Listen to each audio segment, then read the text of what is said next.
Hospital, medical ಆಂಬ್ಯುಲೆನ್ಸ್ಗಳಲ್ಲಿ A plus symbol ಯಾಕೆ ಇರುತ್ತೆ ಗೊತ್ತಾ? ಈ ಚಿಹ್ನೆಯ ಅರ್ಥವೇನು? ಎಲ್ಲ ಆಸ್ಪತ್ರೆಗಳಲ್ಲಿ ಎ ಪ್ಲಸ್ ಚಿಹ್ನೆಯನ್ನ ಬಳಸುವುದು ಯಾಕೆ ನಿಮಗೆ ಗೊತ್ತಾ? ಬನ್ನಿ ಹಾಗಿದ್ರೆ ವಿಡಿಯೋ ಸ್ಟಾರ್ಟ್ ಮಾಡೋಣ. ಸಾಮಾನ್ಯವಾಗಿ ಎ ಪ್ಲಸ್ ಸಿಂಬಲ್ನ ರೆಡ್ ಕ್ರಾಸ್ ಎಂದು ಕರೆಯುತ್ತಾರೆ. ರೆಡ್ ಕ್ರಾಸ್ ಎಂದರೆ ಸೇವೆ, ಸಹಾಯ. ಇದು ಪ್ರಪಂಚದಲ್ಲಿ ಅತಿ ದೊಡ್ಡ ಸೇವಾ ಸಂಸ್ಥೆ.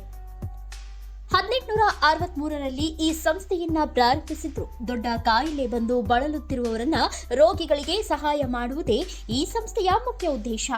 ಆಗಿನ ಸಮಯದಲ್ಲಿ ಯುದ್ಧವು ಹೆಚ್ಚಾಗಿ ನಡೆಯುತ್ತಿದ್ವು. ಯುದ್ಧದಲ್ಲಿ ಗಾಯಗೊಂಡವರಿಗೆ ಹಾಗೂ ಭೂಕಂಪ, ಪ್ರಳಯಗಳಲ್ಲಿ ಗಾಯಾಳುಗಳಿಗೆ ಸೇವೆ ಒದಗಿಸಲು ಮುಂಚೂಣಿಯಲ್ಲಿದೆ. ಅಷ್ಟೇ ಅಲ್ಲದೆ ಪ್ರಾಣವನ್ನ ಕಾಪಾಡುವ ಮತ್ತು ರಕ್ತದಾನ ಮಾಡಿಸುವ ವೇದಿಕೆಯ ಸೇವೆಗಳಿಗೆ ಈ ಚಿಹ್ನೆನ ಬಳಕೆ ಮಾಡ್ತಾರೆ. ತುರ್ತು ಸೇವೆಗಳಿಗೆ ಅತಿ ಸುಲಭವಾಗಿ ತಿಳಿಸಲು ಈ ಸಿಂಬಲ್ ಅನ್ನ ಉಪಯೋಗಿಸ್ತಾರೆ.